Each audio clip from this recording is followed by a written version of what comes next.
Sepulangnya Tante Dini dari karya wisata, Tante Dini ini tertidur dan tidak bangun sampai hari ke-100.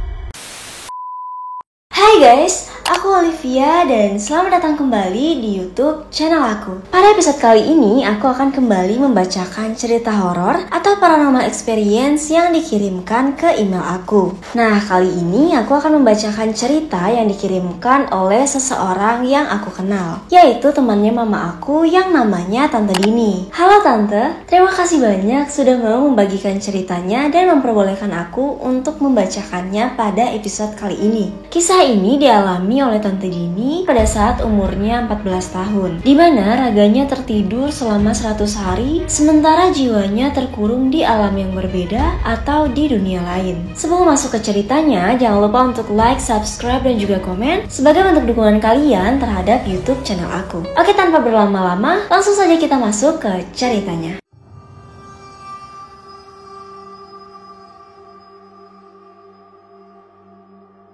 Kisah ini terjadi pada saat Tante Dini masih duduk di bangku SMP, yaitu pada tahun 1974. Pada awalnya, kehidupan masa remaja Tante Dini ini sama seperti anak-anak pada umumnya. Ia tidak pernah mengalami kejadian yang berhubungan dengan hal-hal mistis. Sampai pada suatu hari, sekolah dari Tante Dini ini mengadakan karya wisata ke tempat-tempat bersejarah yang ada di Sumatera Barat. Di mana tempat terakhir yang mereka kunjungi saat itu adalah Rumah Gadang Kuno yang merupakan rumah adat dari suku Minangkabau. Tante Dini ini sangat mengagumi rumah gadang tersebut. Di samping rumah gadang itu ada pohon beringin besar yang usianya terlihat sangat tua dengan akar-akarnya yang panjang dan menjuntai. Tante Dini dan juga teman-temannya pada saat itu sangat menikmati kunjungan mereka ke rumah gadang tersebut. Saat akan menaiki bus sekolah untuk pulang, Tante Dini ini dihampiri oleh sepasang kakek dan nenek yang terlihat sudah sangat sepuh. Mereka menggunakan pakaian yang terlihat seperti pakaian bangsawan Minangkabau pada masa lalu.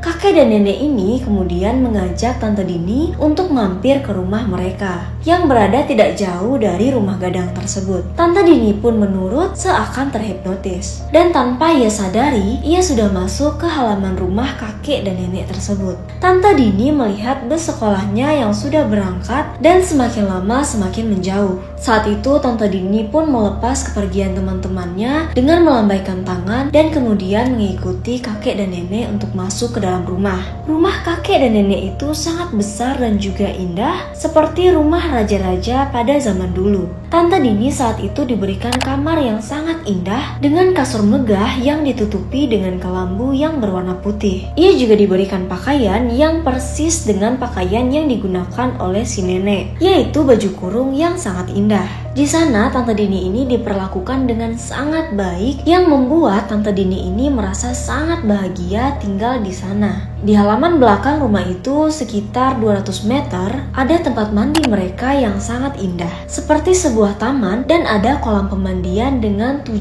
pancuran air yang bersumber dari mata air. Airnya terasa sangat sejuk dan juga sangat jernih. Kakek dan nenek itu memanjakan Tante Dini ini selayaknya anak mereka sendiri. Mereka juga setiap hari mengantarkan Tante Dini pergi ke sekolahnya dengan menggunakan delman atau bendi dengan 3 ekor kuda putih dan kereta yang sangat indah. Namun semakin lama tinggal di tempat itu, Tante Dini mulai merasa ada kejanggalan di mana tidak pernah ada orang lain yang tinggal di tempat itu selain kakek, nenek, dan juga Tante Dini. Dan tidak pernah ada tamu yang datang ke rumah itu. Tante Dini sendiri pernah merasa dan juga bertanya-tanya, kenapa tidak pernah ada seorang pun yang datang mengunjungi kakek dan nenek ini? Apakah mereka tidak memiliki anak atau saudara lain? Kenapa mereka terlihat sangat sayang kepadaku? Dan siapakah sebenarnya mereka itu? Pertanyaan-pertanyaan itu sampai sekarang masih menjadi tanda tanya besar bagi Tante Dini. Namun pada saat itu, karena saking tulusnya kasih sayang yang diberikan oleh kakek dan nenek, Tante Dini pun tidak terlalu memperdulikan siapa sebenarnya mereka. Sampai-sampai ia melupakan ibu dan juga keluarganya untuk sementara waktu. Sampai pada suatu hari, si kakek berkata, "Nak, pulang tenanglah dulu, ibumu sedang menunggumu. Nanti kamu bisa datang ke sini lagi dan jangan khawatir karena kakek dan juga nenek akan selalu menemanimu di sepanjang perjalanan hidupmu. Kami akan selalu ada untukmu. Kakek dan nenek tersebut kemudian mengantarkan Tante Dini sampai ke pagar rumah mereka. Tak berapa lama keluar dari pintu pagar, Tante Dini mendengar suara lantunan ayat Al-Quran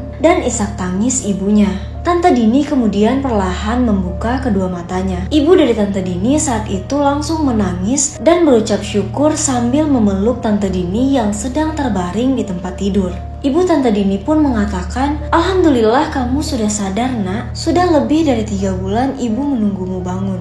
Tante Dini pun heran mendengar perkataan dari ibunya, karena ia merasa baru saja memejamkan matanya. Tetapi kenapa malah dihadapkan dengan situasi yang seperti itu? Saat itu ibu Tante Dini pun membantu Tante Dini untuk duduk dan memberikannya segelas air putih. Tante Dini merasa saat itu badannya sangat lemah dan ia memperhatikan tangan dan juga badannya yang terlihat sangat kurus. Tante Dini pun duduk dan seperti biasa ia merapikan rambutnya yang berantakan. Saat ia meraba kepalanya, rambutnya terasa sangat tipis dan banyak rambut-rambut yang menempel di bantalnya. Tante Dini pun menyambut air yang diberikan oleh ibunya dan juga meminumnya. Setelah minum, ia pun bertanya kepada ibunya, "Ada apa ini, Bu?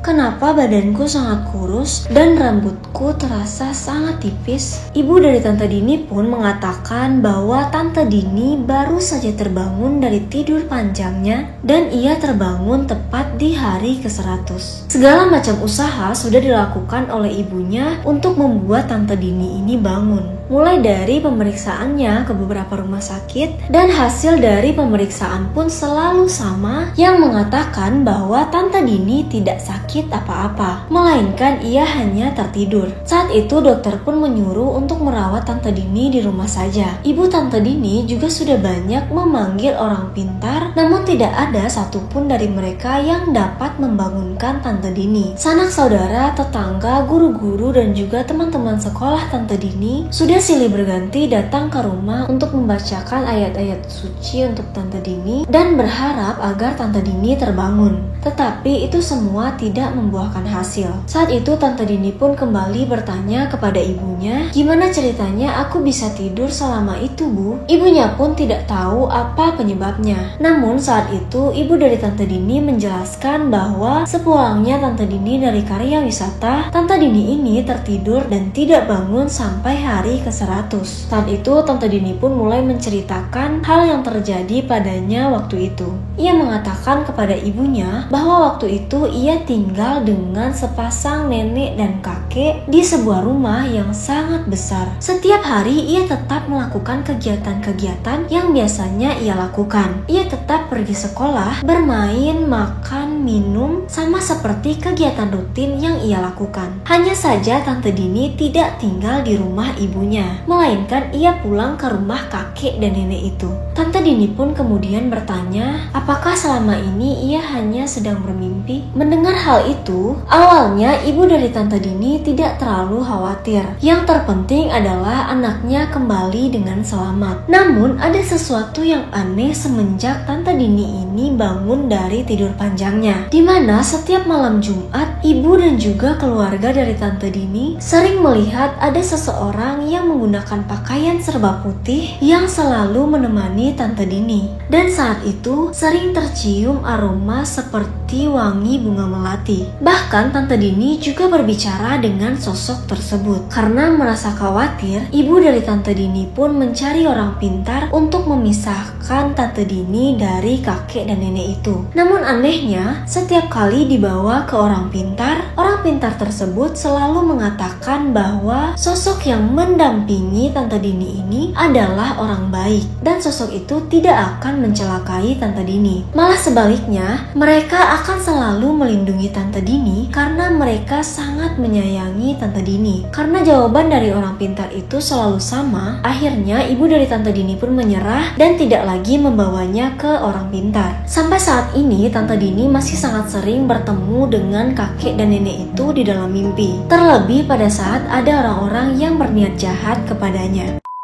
Sekian cerita dari Tante Dini. Bagaimana menurut kalian? Apakah kalian juga pernah mendapatkan mimpi atau masuk ke dunia lain seperti yang dirasakan oleh Tante Dini? Kalian boleh banget untuk menuliskannya di kolom komentar. Atau kalau misalnya kalian mau ceritanya untuk dibacakan, kalian boleh banget untuk mengirimkannya ke email aku. Terima kasih sudah menonton video ini, dan jangan lupa untuk like, subscribe, dan juga komen, serta hidupkan lonceng notifikasinya agar kalian tahu updatean video terbaru dari channel YouTube aku. Sekian dari aku, dan sampai jumpa di video-video menarik selanjutnya. Bye!